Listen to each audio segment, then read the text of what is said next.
Alright, let's be honest. Death is inevitable. So, some people call me negative or just pessimistic all the time, but I like to think of myself as a futurist or a realist. Whilst death is inevitable, it can be avoided if you listen to this episode of TES and read the article that I'm publishing alongside it. Because sooner or later, we're gonna go up and out there and find our very own extraterrestrial life, or aliens are gonna come crashing down from space and tell us that we're not alone in the universe. But I want you to be as prepared for that as possible mentally. As always, I'm your host Aryan Shah, right here on TES, the Earth-Size Show. And today, you'll be diving right into my thoughts in my mind, where I ponder some questions about astrobiology, the basis on which we can find life elsewhere, and what would happen if we were to interact with life outside of our planet. Because I'm going to be studying a science-based subject in university, I don't really like conspiracy theories or any mythological things in life. But when it comes to this topic, I firmly believe that we will come across aliens within the next 1,000 years or so. And I'm not talking about green men or women. It could be even this most tiny little cell that we could find, the most basic form of life in the universe. And in this episode, I'm going to explain exactly why I think this, and I'm going to help you believe that too. Now, when someone says astrobiology, as I said before, you're probably thinking about green men and women, as we've seen in some really good movies, or some of those heptapods like we've seen in Arrival. But I think that successful astrobiology is looking out there among the stars, away from the comfort of our own planet, looking for the bare fundamentals of life as we know it. And this could mean the molecules and compounds like carbohydrates, proteins, and compounds like water as well. And these give us a sort of reliable indicator that we've potentially found some life on another planet or in another solar system. But I think if we're going to be talking about life so much, we need to just define what it is. And I think life is not something that is just straight up defined or straightforward to define, which is why there's so many different interpretations, whether it be religious, scientific, philosophical. But the good thing is, Carl Sagan, good old Carl Sagan, one of the most famous astronomers on Earth, he split life's definition into 5 key components. So at number 1, we've got physiological. So life is defined as a system capable of carrying out a series of functions like eating, metabolizing, breathing, growing, moving, excreting. So basically responding to external stimuli. Now at number 2, we've got metabolic, which describes all of the chemical processes that go on inside your body all the time to keep you alive and to ensure that your organs are functioning normally. So things like breathing, repairing cells, and digesting food. Now, all living things metabolize.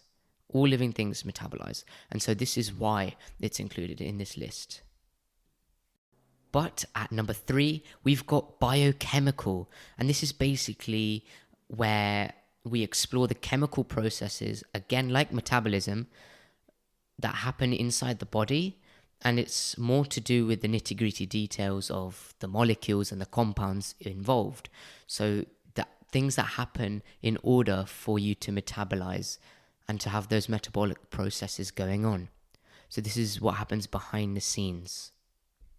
But this also involves things like DNA and how that forms and how that contributes to life and evolution on Earth as well. Because DNA, after all, is a mixture of all these different compounds and molecules that make you into you. Now at number 4, we've got thermodynamics. And this is basically the combination of studying heat, work done, that is, temperature and energy. Because all of us, in order to survive, we need to produce heat from our internal systems. Otherwise, we just wouldn't function. We just would not function. And the laws of thermodynamics you may have heard before, they basically describe how energy in a system such as ourselves changes over time and whether our bodies and these different structures can perform certain activities in space and time. It's more on the physics side of things, in my opinion. So if you really want to get into those details, then I recommend you go off and do your own research. But that's the basis of it. And in fact, thermodynamics relates a lot to chaos theory, which is where disorder originates from order in a system.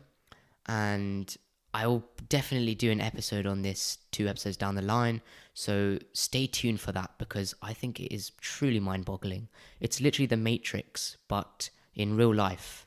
Now, last but not least, we've got Darwinian or genetic. Thanks, Sagan, because it is any organism able to undergo evolution, to adapt to their surroundings and environments, and to ensure that they survive. Remember, survival of the fittest and Darwin's book on the origin of species.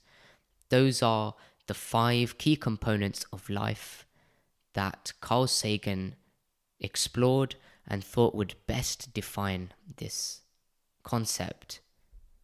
Now, personally, I would actually go for biochemical, physiological, and metabolic if I had to choose 3 to define life best. Because I really don't think a single one of these categories has enough weight to describe life in its entirety. So that's why I'm just choosing 3. But feel free to let me know in the comments or drop me an email about what your definition of life would be out of these options. I'm really interested to see what you guys think. But you're still probably wondering, why is this guy telling me about the definition of life? Well, I think it's handy having this list in our brains so that we know what to look for on other worlds in the cosmos if we go exploring one day. Because it's just the fundamentals of life that we've seen here. And the probability that this will be seen somewhere else is very high, and I'll explain that in a little moment. But what if life elsewhere, get this, what if life elsewhere does not fall into this dogma, into any of these categories? Then what? That is one of those critical questions that I hope we'll be able to answer in the future.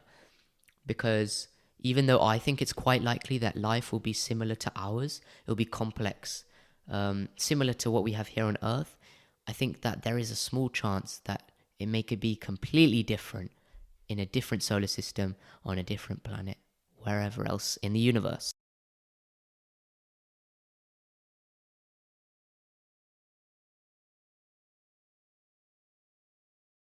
So, just like Microsoft, I'm all about the basics. And you'll find that because of the Big Bang, most of the basic elements that we have in our table, so things like hydrogen, carbon, helium, nitrogen, they make up the most basic, I said basic again, there you go, most basic compounds and molecules that are the basis of life on Earth. Again, it's all about the basics. So much of these common elements and basic life supporting molecules and compounds like amino acids, those make proteins, nucleic acids, that makes DNA, carbohydrates and lipids, so fats and sugar, they can all be found on a specific type of asteroid. These are the oldest asteroids in our universe, the carbonaceous chondrites. That's a mouthful, or you can just call them C-type asteroids if you want. But they travel millions and millions of light years through loads of different solar systems across the universe.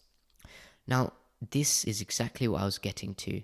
The reason I believe that life's origin started with asteroids and meteorites.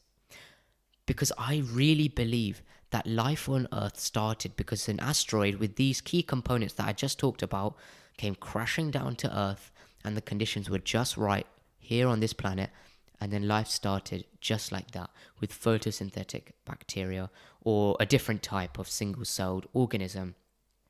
But then doesn't this mean that life is almost certainly guaranteed elsewhere in the galaxy and the wider universe? And that is because, as I said, these elements are so common and asteroids are everywhere because of the Big Bang.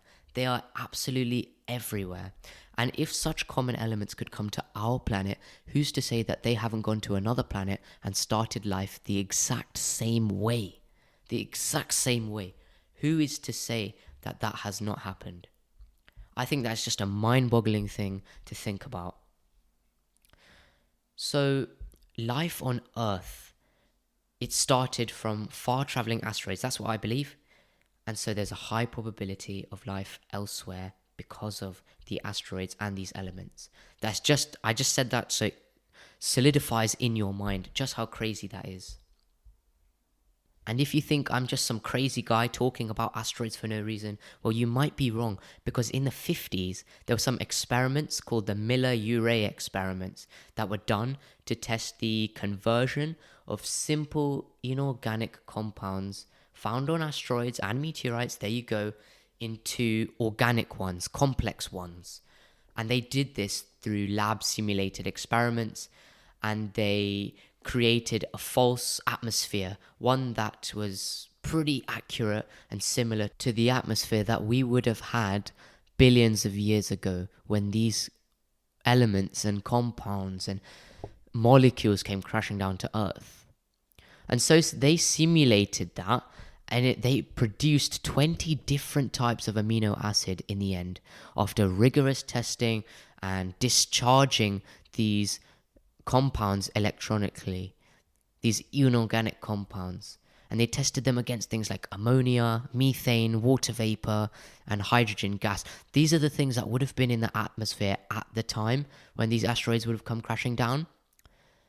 And although after the experiments were finished, it was later discovered that volcanic eruptions about 4 billion years ago, they were so frequent, and so probably putting carbon dioxide in the mix of those gases would have been really helpful to make this as accurate as possible.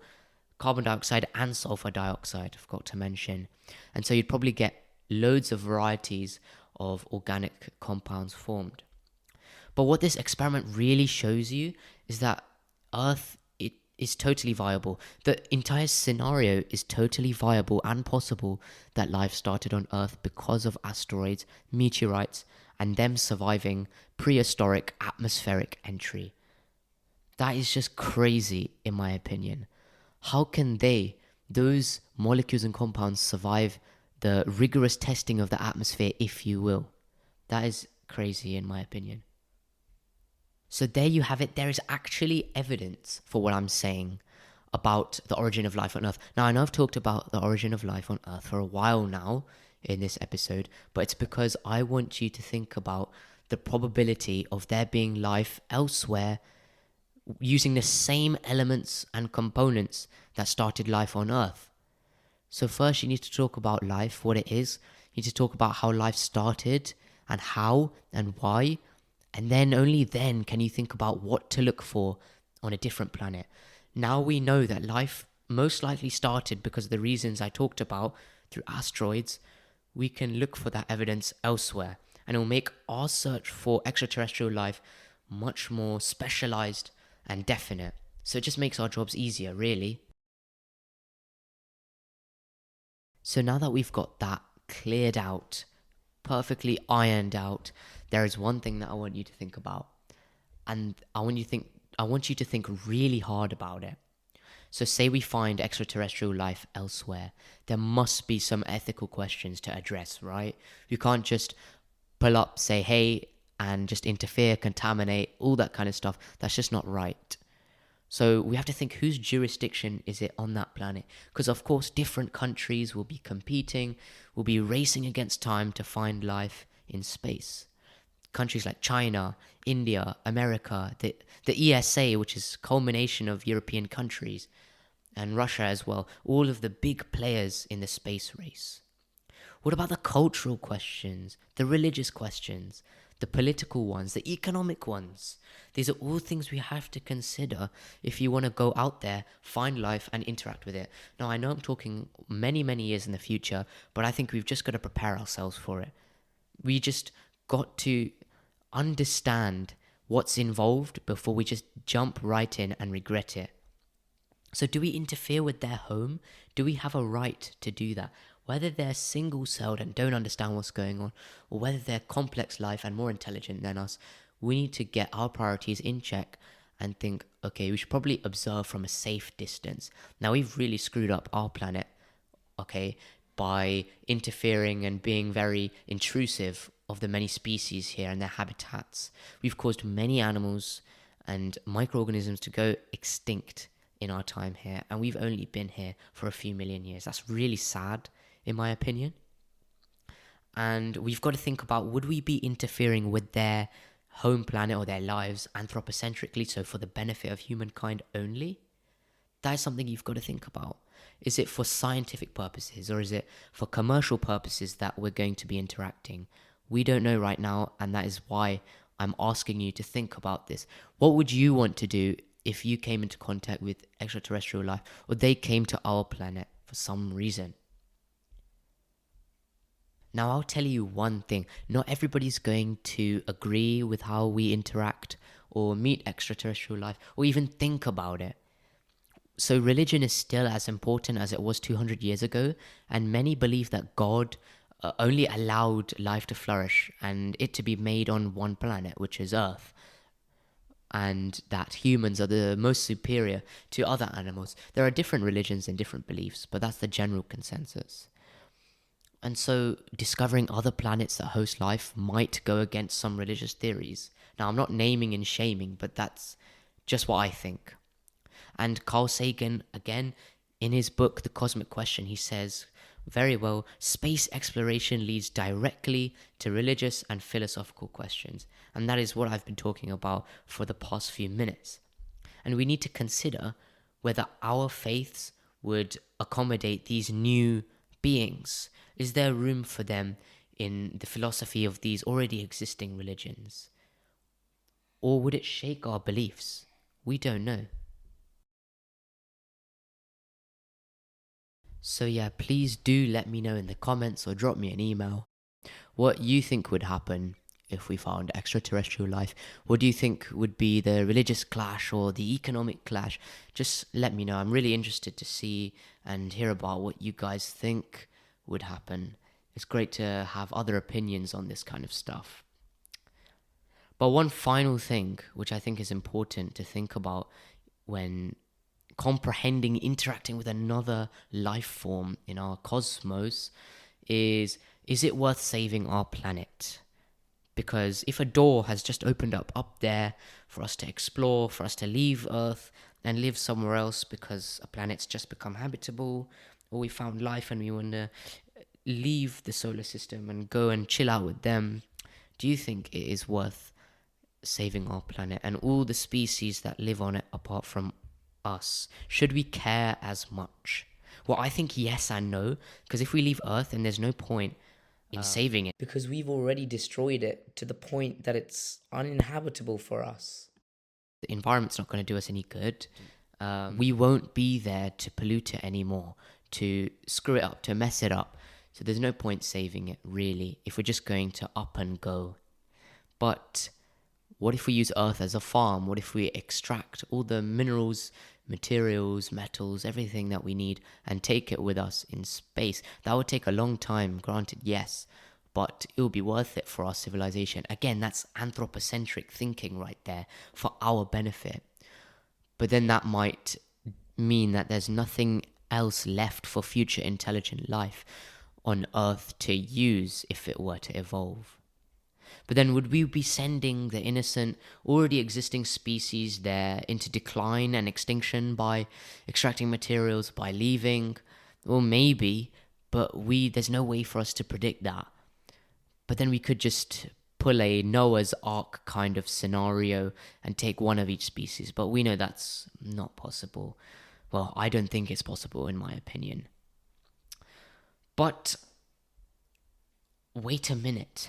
I don't want to give too much away before the next article or episode, because I will hopefully be discussing whether or not we should leave Earth, the pros and cons, all that kind of stuff. I think it's really interesting and it's worth a listen in this new thought series of podcast episodes where they're shorter than normal episodes, and it's just a few of my thoughts that I've had on walks or just random times of the day. So this episode really is just a culmination of a few things I've been thinking about for a while now. I just needed to get it out there to the world.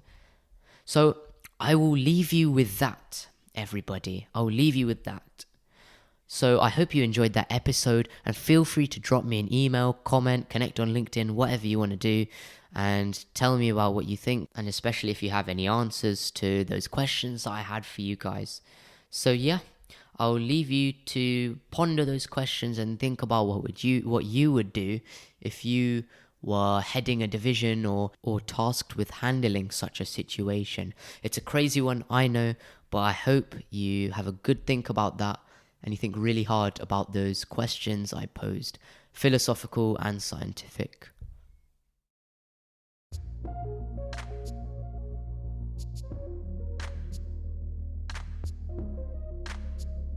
Join me next time as we continue our journey to explore the most pressing questions and issues of our very own planet Earth. Don't forget to subscribe and leave a review on any streaming platform. I'm Aryan Shah, and you're listening to The Earthside Show.